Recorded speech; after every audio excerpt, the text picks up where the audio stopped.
Hello भाई, कैसे हो। आज देखते हैं कि बैंक निफ्टी ने क्या किया है। देखो, मैं यूज़ कर रहा हूँ अभी daily time frame. Daily time frame क्यों यूज़ कर रहा हूँ? क्योंकि इस पे मेरे को पता लगेगा कि मार्केट की डायरेक्शन कौन सी है, अपवर्ड है, डाउनवर्ड है या साइडवे है। तो देखो, ये पिछले 5-7 दिन का चार्ट है।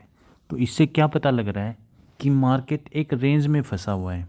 देखो, मार्केट एक रेंज में फंसा हुआ कैसे, मैं दिखाता हूँ आपको। ये देखो, ये क्या है, ये सारी की सारी रेंज है, ये वाली। ये क्या है, ये रेंज है।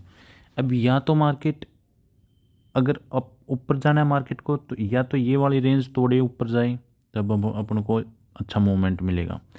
या फिर मार्केट यहाँ पे देखो, ये वाला नीचे नीचे वाला लेवल को क्या बोलते हैं, सपोर्ट। ठीक है, इस लेवल को तोड़े तो हमें अच्छा मूवमेंट मिलेगा। मार्केट क्या कर रही है, अभी साइडवे एक रेंज में फंसी हुई है ना। पीछे भी देखो, इस रेंज में बहुत काफ़ी टाइम बिताया है मार्केट ने।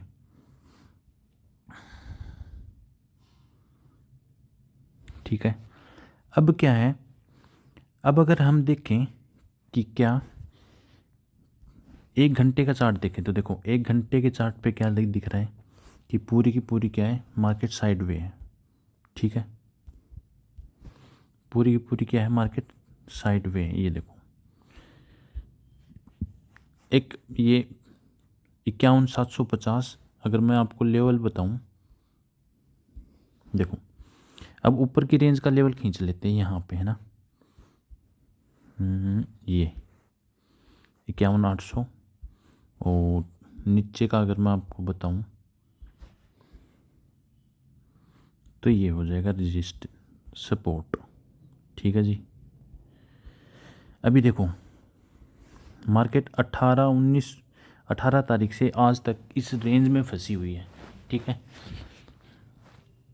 इस रेंज में फंसी हुई है और मार्केट कोशिश क्या कर रही है, ये जो नीचे वाला अपना सपोर्ट है, सपोर्ट एरिया है, इसको ब्रेक करने की कोशिश कर रही है। ठीक है, कि कैसे ना कैसे ये ब्रेक हो जाए। अगर ये मानो ब्रेक हो गया तो हमको फिर काफ़ी अच्छी मूवमेंट मिलेगी, किस साइड, डाउन साइड। ठीक है, वो कहाँ तक मिल सकती है, अब पीछे का चार्ट देखें तो वो 50,000 तक आ सकती है ना। और अगर मान लो कि ऊपर है, अब देखो मार्केट ने सिंपली क्या किया है यहाँ पे, मार्केट ने ऊपर ऊपर गई मार्केट, फिर मार्केट नीचे आई। ठीक है, फिर मार्केट साइडवे होके फिर ऊपर गई, फिर नीचे आई है। अभी अभी देखो, अभी सिंपली क्या है, अब यहाँ से दोबारा से मार्केट ने क्या ले लिया है, सपोर्ट ले लिया है, सपोर्ट ले लिया है, तो यहाँ पे आ गई। अब यहाँ से कहाँ पे जाएगी, इधर जाएगी मार्केट, रेजिस्टेंस एरिया के पास। तो हमारा जो ट्रेडिंग प्लान होगा वो किसके हिसाब से होगा, आने वाले टाइम के हिसाब से, कि उसकी डायरेक्शन क्या रहेगी। अब मैं इधर अगर अच्छे से देख पा रहा हूँ कि ये यहाँ पे है मार्केट है, तो कहाँ तक जाएगी, यहाँ तक जाएगी। तो इस मूव में क्या मिलेगा मेरे को, अपवर्ड डायरेक्शन मिलेगी। तो मेरी जो ज़्यादा ट्रेड रहेंगी वो कॉल की साइड रहेंगी, ना कि पुट की साइड। ठीक है, अभी देखते हैं कि आज मार्केट ने कैसे क्या मूव दिया है ना।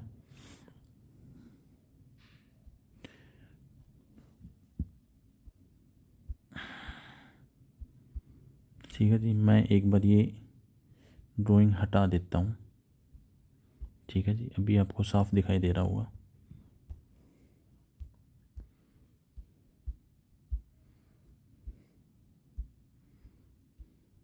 आज देखो मार्केट यहाँ ओपन हुई है, फिर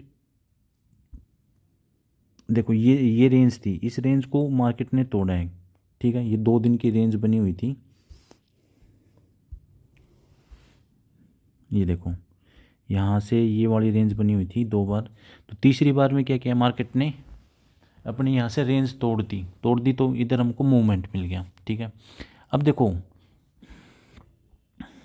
ये वाली कैंडल है, देखो कितनी अच्छी, कितनी स्ट्रॉन्ग कैंडल है। फिर दूसरे वाली, अब तीसरी वाली में देखो, तीसरी वाली में क्या हुआ, ऊपर भी वीक है, नीचे भी वीक है। इसका मतलब बायर्स यहाँ पे वीक हो रहे हैं, वीक हो रहे हैं। अब देखो फिर जो अगली कैंडल है, उसमें थोड़ा सा बायर्स ने क्या किया है, थोड़ी सी मूवमेंट दिखाई है, क्योंकि डाउन गया मार्केट, विक देखो कितनी बड़ी है। लेकिन फिर यहाँ पे बायर्स जो हैं सस्टेन बायर्स यहाँ पे रुक नहीं सके, है ना। बायर्स क्या होते हैं, जो मार्केट को ऊपर लेके जाते हैं, ठीक है जी। फिर क्या हुआ, एक लंबी सी लाल कैंडल बना दी। तो अब अगर मैं यहाँ पे एंट्री बताऊँ आपको कहाँ पे बनेगी, अब देखो ये कैंडल है। अब इस कैंडल का जब लो टूटता है तब हमारी एंट्री बनती है। अब लो अगर टूट रहे हैं, मतलब डाउनवर्ड की डायरेक्शन में अगर आप ट्रेड कर रहे हैं, तो कहाँ पे, अब यहाँ पे एंट्री बनेगी। और यहाँ तक कहाँ तक, पहला मेरा टारगेट कहाँ तक होता, इस वाली रेंज तक होता।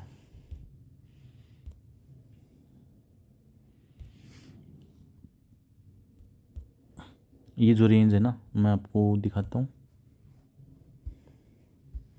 ये वाली रेंज तक, है ना।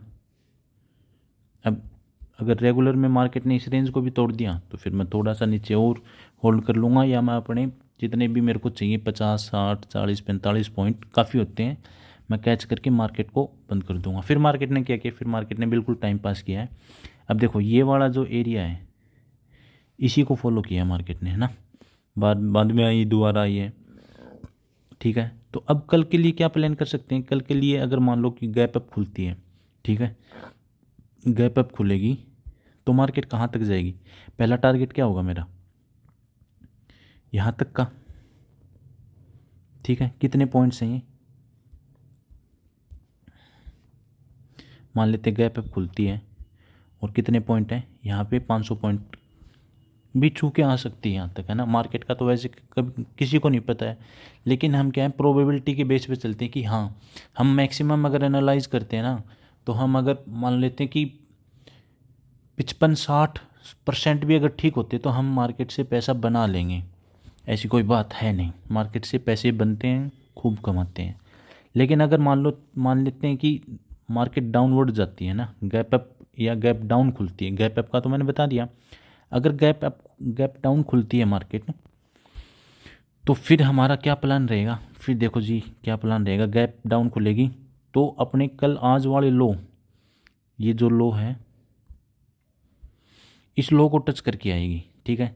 तो डाउनवर्ड मेरा 50,486 तक का है। अगर इसको तोड़ती है तो फिर आगे हम देखेंगे कि कैसा क्या रहता है।